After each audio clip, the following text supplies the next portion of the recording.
안녕하세요. 법학박사 법무사 전문의원 김철증입니다. 오늘은 우리가 이제 어떤 형사 문제가 되었을 때 형사 의견서, 진술서, 그리고 반성문, 탄원서 이런 형사 문제하고 또 행정 심판하고 결부되었을 때 뭐 영업 정지라든지 아니면 음주 운전해서 이것이 면허가 취소되면 거기에 따라서 면허를 구제하는 행정심판이라든지 행정심판에서 안되면 행정소송이라는 게 있고요. 우리가 이제 공인중개업이든 어떤 가게를 하든 술집을 하든 영업정지가 되면 그 영업정지돼서 이의신청하고 행정심판, 행정소송, 그리고 각 단계마다의 집행정지 신청 이런 것들이 있어요. 그렇지만 이거 갖고 별개로 음주운전 했을 때 형사가 돼요. 옛날에는 초심 같은 데는 초범 같은 경우에는 벌금형도 많이 났어요. 벌금도 천차만별이라 가지고 2천만 원부터 많아요, 차이가. 이것이 벌금 문제도 있지만 실형이나 집행유예를 받을 수 있어요. 이게 커요.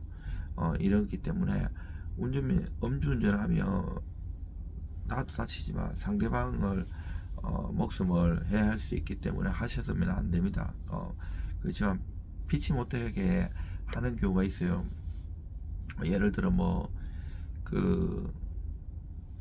내가 만약에 예를 들어서 내가 한 사건 중에 엘리베이터를 수리를 하는 기사인데 그 날이 비번인데 그 근처에서 친구들하고 오랜만에 술을 먹고 있었는데 그 엘리베이터에 사람이 갇혀 있어가지고 부득이하게 그 사람을 불렀고 좀 근처라서 하게 했는데 술을 먹어가서 완강히 부인을 했는데도 가라고 해가지고 하고 그 엘리베이터 1시간 동안 갇혀 있는 사람은 구제했지만 자기는 억울하게 면허 취소되고 형사처벌받게 될 경우라든지 또 여러가지 많은 사유들이 있어요. 제가 또 서울대 화계통에 이공계통에 그 나오신 분인데 이분도 이제 운전을 해야만 하는 업종이었는데 그 회사에서 그 구내 안에 있는 도로에서 이거를 음주를 약간 했는데 부득이하게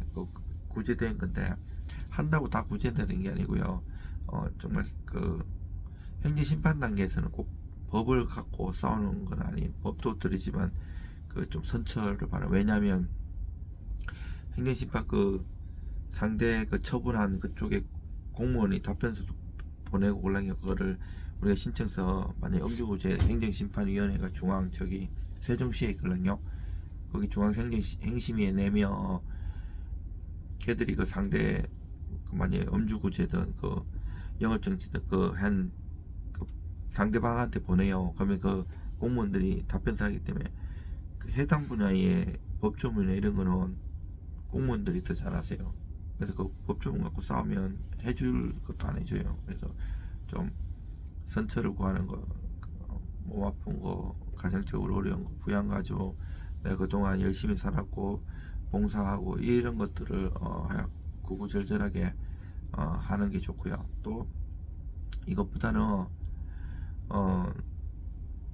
형사가 문제가 돼가지고 이게 빨리 진행이 돼요. 그 검찰에서 거의 뭐 약식 기소하면 벌금이 나오고 보통 이제 공판 절차 해부하면 그 경찰이 조사받는데 검사에서 또 조사받을 때 생각하는데 거의 건너뛰고 바로 돼요. 거의 옛날에는 검경수사권 조정돼가지고 조정되기 이전에는 경찰이 대충 수사해도 검사가 다시 수사하고 했잖아요. 근데 중대범죄가 아닌 이상 경찰이 수사의 종결권을 가져요. 그러면 내가 이제 검사에서는 빨리 그냥 경찰이 수사했는 거를 거의 믿고 바로 공판을 제기하든 약식 기소를 하는데 구공판을 때리는데 보통 정식 재판으로 많이 가요. 정식 재판 가면 그 공소장도 그 법원에서 피고인한테 보내주고 그 법원 형사 의견서라고 나와요. 칸맥 꾸는 거. 칸맥 꾸는 거 그것도 대충 손으로 쓰면 안 되고요. 그것보다는 법무사나 변호사가 잘 의견서 진술서 형식으로 이것을 다투면 다투는 거에 대해서 쭉 쓰고 그 선처를 바라면 선처에 대해서 잘 써야 돼요. 거기 칸막힌 거는 거의 그냥 파악 표면적으로 하려고 동그라미 치고 갈로에 이런 정도 걸랑이요. 가족 누구 되고 이러면 되고 이런데 그것보다는 법리적으로 그 판례 조문 그리고 이 사건의 경과 그 모든 범죄는 죄형 법정주의에 따라고 형사는 죄하고 형벌이 형법이든 특별법이든 법률의 규정이 있어야지 그거 갖고 처벌하거든요. 옛날에 원님 재판이나 중세시대하고는 다르죠. 마음대로 막 처벌하는데 지금은 현대에 와서는 죄형 법정주의가 중요한데 그 이것을 이 모든 범죄는 도이치 시프라이로 독일어로 다트 베시탄트라고 하는데 이것은 그 구성요건 해당성이라고 해요. 제가 외국어를 한 7개국어를 하는데 제가 박사학위도 형법 형사소송법으로 받았어요. 석사는 고대에서 민법 민사소송법 강제집행 민사집행법 신탁법 이런 걸 했지만 박사는 서울시립대에서 형법 형사소송법을 했어요. 두 학교 다 박사학위 받기 엄청 어려운 학교예요.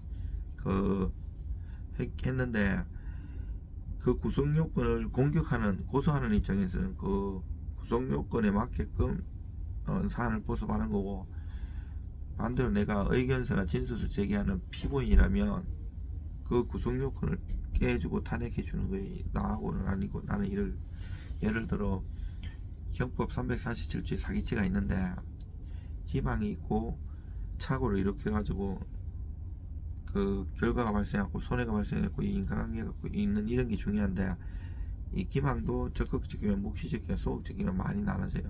근데 만약에 대여금 사기라고 하면 고소하는 입장에서는 이 빌려줄 때 이 상대방 피고소인이 변제 자력이 없고 변제 의사가 없는 것을 주장하면 돼요. 변제 의사 없는 걸 못 보잖아요. 어떻게 추단하는가 하면 변제 능력이 없다는 것. 얘는 그 당시 빌려갈 때 이미 돌려막기 하고 있었고 여러 정황상 없다는 거. 아니면 뭐 소송 당하고 다른 사람한테 채무 불이행정 왔었다는 거. 이런 거를 해주는 거거든요. 반대로 내가 고소를 당한 입장이라면 나 빌릴 때 능력이 있었다. 능력 있는데 안 주는 거는 사기가 아니에요. 그거는 민사로 해결할 일이거든요.